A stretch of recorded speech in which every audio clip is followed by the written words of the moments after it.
ಎಲ್ಲರಿಗೂ ನಮಸ್ಕಾರ. ಕಳಸ ಕುಕ್ಕಿಂಗ್ಗೆ ಸ್ವಾಗತ. ಇವತ್ತು ನಾವು ನಮ್ಮ ಅಜ್ಜಿ ಮಾಡ್ತಿದ್ದಂಥ ಧನಿಯಾ ಪುಡಿ ಮಾಡೋದು ಹೇಗೆ ಅಂತ ನೋಡೋಣ. ಇದು ತುಂಬ ಚೆನ್ನಾಗಿರುತ್ತೆ. ಇದರಲ್ಲಿ ಕೆಲವೊಂದು ಮಸಾಲೆ ಆ್ಯಡ್ ಮಾಡಿ ಮಾಡೋದ್ರಿಂದ ಅಡಿಗೆ ಟೇಸ್ಟು ತುಂಬ ಚೆನ್ನಾಗಿರುತ್ತೆ ಈ ಧನಿಯಾ ಪುಡಿ ಯೂಸ್ ಮಾಡಿದ್ರೆ.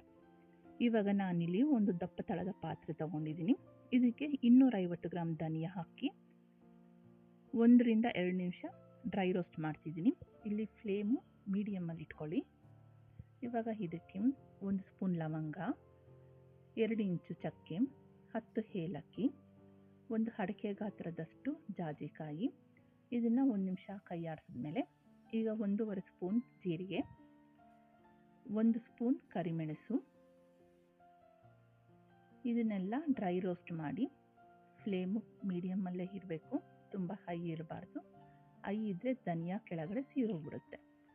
ಈಗ ಇದಕ್ಕೆ ನಾವು 2 ಕೈ ಹಿಡಿಯಷ್ಟು ಕರಿಬೇವನ್ನ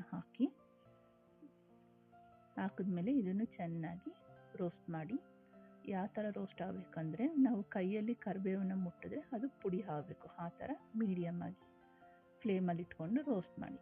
ಈಗ ಇದಕ್ಕೆ 1 ಸ್ಪೂನ್ ಅರಿಶಿನ ಪುಡಿ ಅಥವಾ ಅರಿಶಿನ ಕೊಂಬು ಹಾಕಿ ಇನ್ನೊಂದ್ಸಲಿ ಕಲಸಿದ್ರೆ ಈಗ ಧನಿಯಾ ರೆಡಿ ಆಗಿದೆ. ನೋಡಿ, ಇಲ್ಲಿ ನಾವು ಕರಿಬೇವನ್ನ ಮುಟ್ಟಿದ್ರೆ ಅದು ಪುಡಿ ಪುಡಿ ಆಗ್ತಿದೆ. ಇದು ಪರ್ಫೆಕ್ಟ್ ಆಗಿದೆ.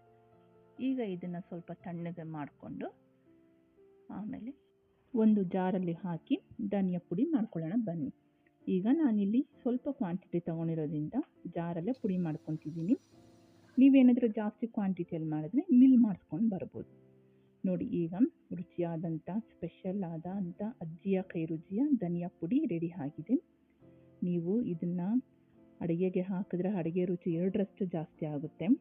ನೀವು ಒಂದ್ಸಲಿ ಈ ರೀತಿ ಟ್ರೈ ಮಾಡಿ ಹೇಗಿದೆ ಅಂತ ಹೇಳಿ. ನಾವು ಚಿಕನ್ ಮಾಡಿದಾಗ, ಮಟನ್ ಮಾಡಿದಾಗ ಈ ಧನಿಯಾ ಪುಡಿನ ಯೂಸ್ ಮಾಡಿದ್ರೆ ಇನ್ನೂ ರುಚಿ ಚೆನ್ನಾಗಿರುತ್ತೆ. ನೀವು ಒಂದ್ಸಲಿ ಈ ರೀತಿ ಟ್ರೈ ಮಾಡಿ ಹೇಗಿದೆ ಅಂತ ಹೇಳಿ. ನಿಮಗೆ ಈ ವಿಡಿಯೋ ಇಷ್ಟ ಆಗಿದ್ರೆ ಲೈಕ್ ಮಾಡಿ, ಶೇರ್ ಮಾಡಿ, ಸಬ್ಸ್ಕ್ರೈಬ್ ಮಾಡಿ. ಥ್ಯಾಂಕ್ಸ್.